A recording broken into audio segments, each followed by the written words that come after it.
Dieses Mal werde ich es nicht verraten, dass die oberen 2 Zeilen in kyrillischen Buchstaben heißen: Ich sah Petra mit eigenen Augen. Doch zunächst erstmal in Israel einkaufen zum Frühstück. Ja, gibt es eigentlich in Deutschland noch so schöne Tante-Emma-Läden? Reich bestückt? Nein. Eine sehr sympathische Araberin ist dort Verkäuferin. Пожалуйста, и теперь говорите по-русски. Говори по-русски. מדבר שלי רוסית. גם אני קצת, לא הרבה. Да. כן.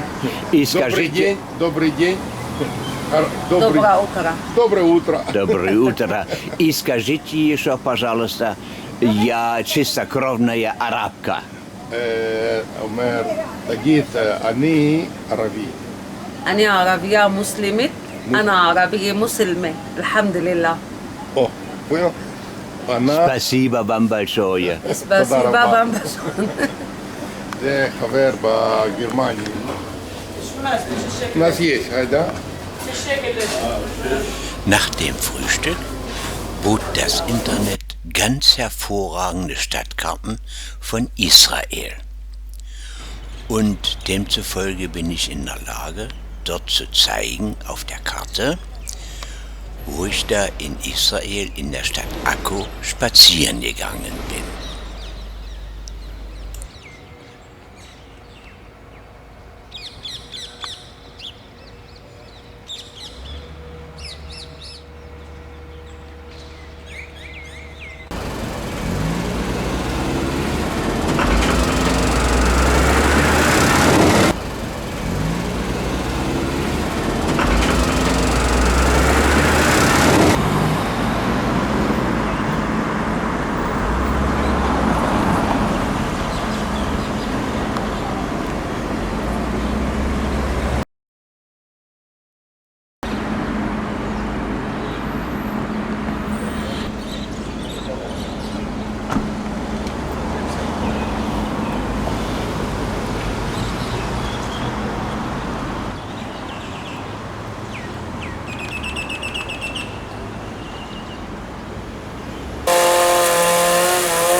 Der Bahnhof von Akko. Zunächst musste eine Jüdin noch befragt werden, wie man da über die Straße kommt. Das war ein bisschen unübersichtlich. Natürlich habe ich mit der Jüdin nicht in der Tätersprache gesprochen. Und dann ging es los zur Begrüßung auf dem Bahnhof ein Durchleuchtungsgerät. Sogar meine Kamera musste damit rein.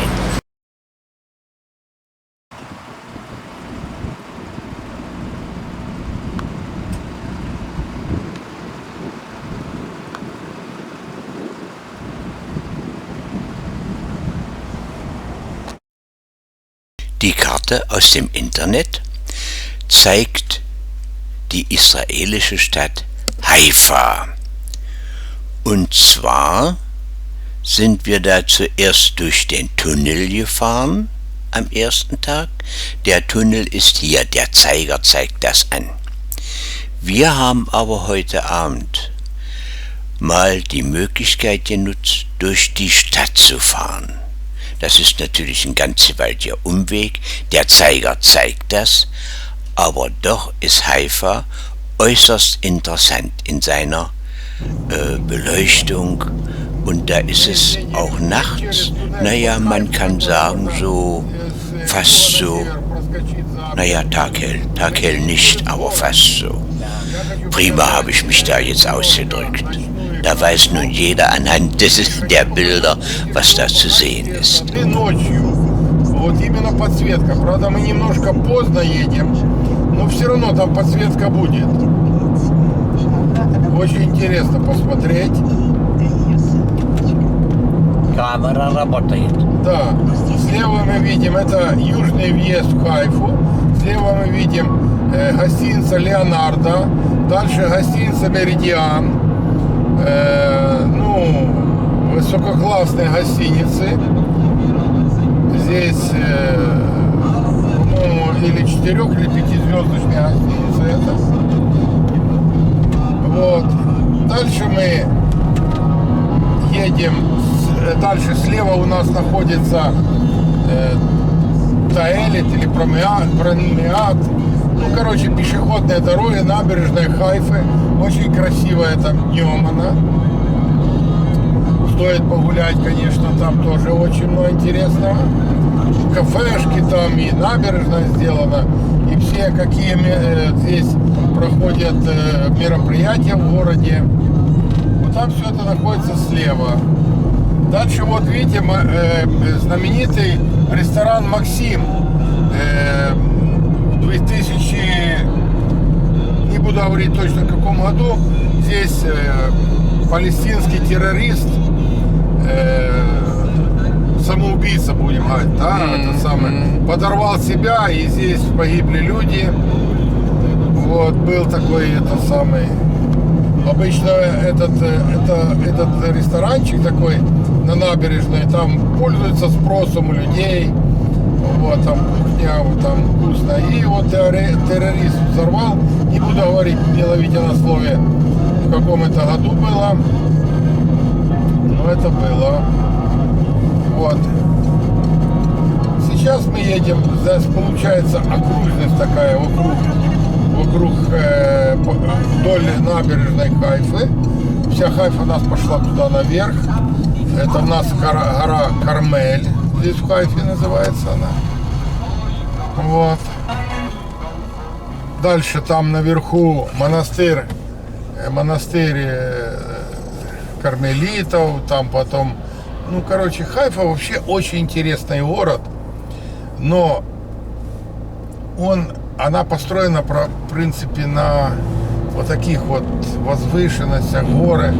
И, в принципе, очень тяжело здесь ходить, потому что очень высокая гора, это Кармелька, которая находится Хайфа.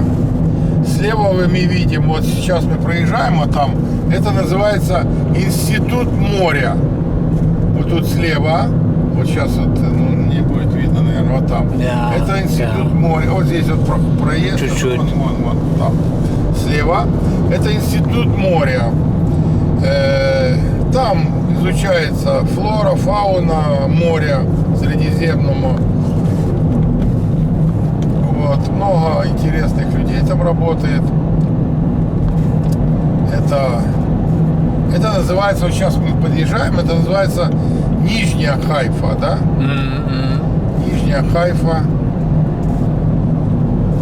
Сейчас чуть-чуть дальше будет у нас поворот налево. Это там будет у нас это самая больница Рамбам в Хайфе. Вот. А справа мы сейчас увидим военно-морской музей. Он там, в принципе, вход платный. Единственное, там бывает очень интересно. Вот сюда вверх. Нет, вот здесь вот сейчас. Сейчас все будет здесь. Подводная лодка, корабль настоящий. Вот это вот у нас военно-морской музей здесь. Вот здесь сейчас, правда, растительность. Здесь. Вон лодка подводная здесь. Корабль настоящий. Вот. И дальше мы продолжаем. Вот это вот называется. Когда-то была здесь Тахана Мерказит, это центральная автобусная станция, но сейчас... Налево. Да, слева здесь вот. Но сейчас она не действует. Вот, а справа у нас опять же, вот здесь была когда-то станция, но сейчас центральная. Сейчас и она не работает. Сейчас почему это сделали? Потому что получилось, что сюда внутри города практически заходили все автобусы, которые ходили с севера на юг, с юга на север. И экологическая обстановка была очень катастрофическая здесь. И вот эту станцию закрыли, сделали на юге автобусов станция Лео Мифрат. И на Хоф-Кармель на севере, Левом Ефрат, и Хоф-Кармель на юге. То есть две станции. И нету смысла автобусам. Здесь вот страшно было экологическое, воздух, дизеля работали, да, на автобусах, это была проблема. Вот туда налево была у нас нагрузка. Да, конечно. Налево там была гостиница, не гостиница, больница Рамбам, это Хайфовская центральная. Здесь у нас, такие, знаете, места отдыха, любят сюда приходить все жители Хайфа здесь. Нижняя Хайфа, вкусные шаурма, вкусные фалафели, вкусная пита. Вот. И здесь такой деловой центр, будем так говорить, Нижний Хайфа, да? Да. Справа мы видим, это морской порт Хайфы. Вот сюда самые большие корабли. Вот сейчас будет видно его. Да. И впереди вот там большое здание, мы видим, это элеватор. Вот это вот, видите, который мы видим, этот большой корабль стоял это контейнеровоз, скорее всего, или сухогруз. Вот мы видели на рейде, сегодня он зашел сюда в порт. Вот это вот это элеватор. Центральный элеватор, где на ближнем, будем так говорить, на побережье Средиземного моря элеватор сюда приходят грузы и Иордании, и других стран. Вот сейчас мы поворачиваем направо, и мы видим Бахайские сады. Но сейчас уже поздно, уже поздно, иллюминация отключена, только так, немножко. Мы проедем, сделаем круг и все. Вот это Мошава, Германит называется. Да. Вот эти вот домики справа влево, это были построены колонистами выходцами из Германии. Вот эта вот часть, она называется Мошава, Германит. Здесь построены, сохранились с тех времен постройки, вот эти домики справа-слева, вот стиль немецкий, колонисты. Вот это вот, видите, справа, вот мы сейчас по ходу движения едем. Да. Вот, это после 48 года выходцы из Германии. Вот, и вот они построили вот эту улицу, и она называется Мошава Германит. Так она и называется, то есть, как кооператив с Германией или германский кооператив. Что-то, типа этого. Вот эта вот улица построена выходцами с Германии. Вот. Это после 48 года, по-моему, так я правильно говорю. Вот. А впереди у нас Бахайские сады. И эти немцы были евреи, да? Конечно, немецкие, евреи. Да. Вот это вот справа, слева, все кафешки, все. Это были, конечно, выходцы евреи ехали на Ближний Восток, в Эрец-Исраэль. И вот они построили вот эту Мошава Германит. Она так и называется сейчас. И они нашли здесь новую родину после войны. Вот эти домики, конечно. Вот здесь ничего не было, было пустое поле. И вот они вот под этой горой в сторону порта построили вот эти вот домики. Они все сохранились, как они были. Вон постройка, домик, крыша, все как по немецкий. Да, по-немецки, немецкая архитектура и так далее.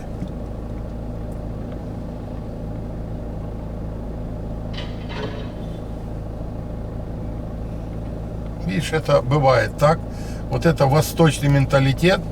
Сделать фотографии, что сейчас там встали,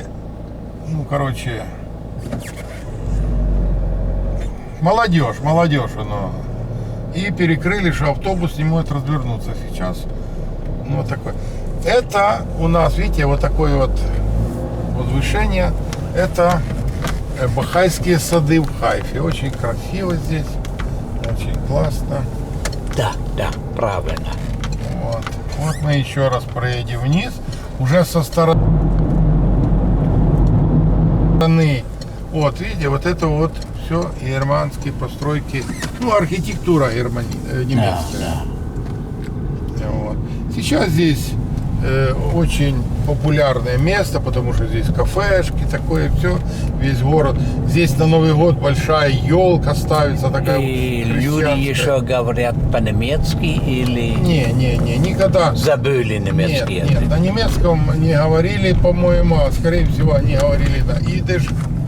На идиш, скорее всего, говорили, потому что Или они боялись говорить не знаю, по-немецки? не буду говорить. Это тоже можно. Может, не буду говорить, не знаю. Как было на самом-то деле, но знаю одно. Так же, как русские немцы тоже боятся говорить по-русски. Не знаю, кто боится. Да, это у нас, да. В Израиле никто никого не боится. Да. Это однозначно. Вот молодежь сидит сегодня. Это Или как немецкие евреи боятся нести кипу. не знаю. Да, поэтому я скажу. Почему бы они боятся? Они не боятся, просто напустили в страну в Израиле, извини меня, только свастику, если ты поведи, конечно, это нельзя. Потому что это нацистский знак и так далее. А если ты возьмешь красное знамя, будешь идти, никто тебе не скажет ничего. Ты возьмешь русский флаг, никто тебе ничего не скажет. Немецкий, слова никто никогда не скажет. Будешь ты разговаривать на немецком, на русском, на любом языке мира, никто тебе слова ничего не скажет. Это Израиль. Здесь люди со всего мира приезжают. Вот, и Ну, слава Богу, что эта страна Израиль есть в мире. А? Из-за этого, я еще раз повторюсь, что это действительно факт. И здесь люди живут, и никто никому не тыкает, кто какой национальности и так далее, и так далее. Нету этого, просто нет. Слава Богу. Да, увы, это так. Увы, это так. Я уже живу здесь 20 лет, и я могу с уверенностью сказать, что Конечно. увы, это так. Приди с миром, и все у тебя будет хорошо. Если ты пришел с войной, то тут, конечно, будет сразу защищаться, и найдут все способы и методы, чтобы этого человека наказать или разыскать и так далее, и так далее. Очень серьезно работает и соответствующие службы, и, и сами люди. Тут все настороже. Почему? Потому что это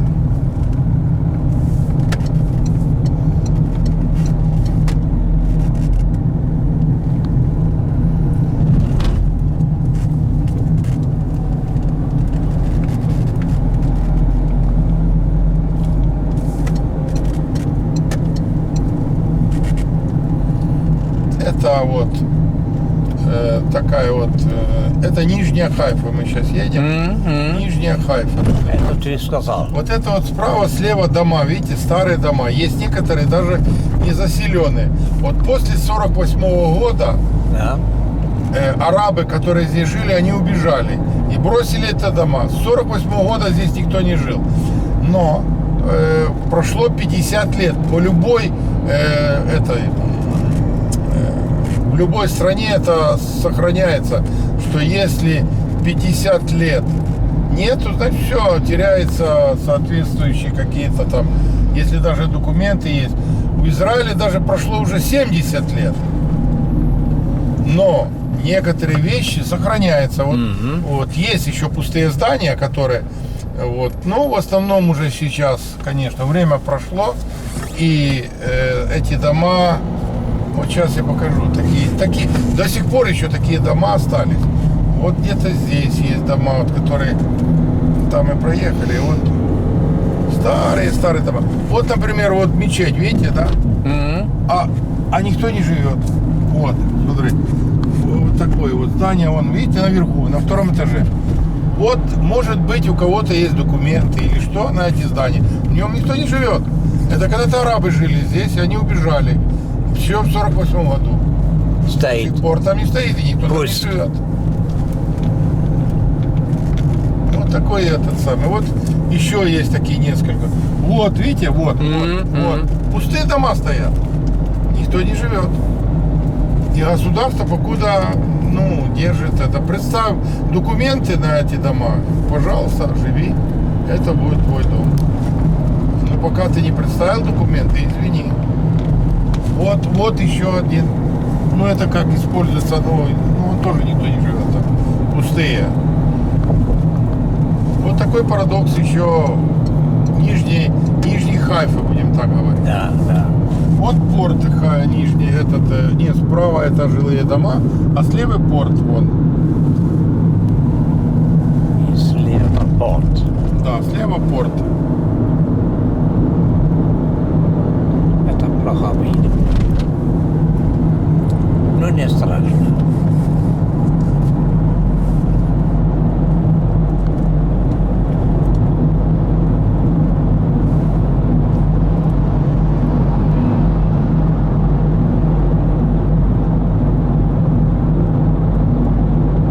Так.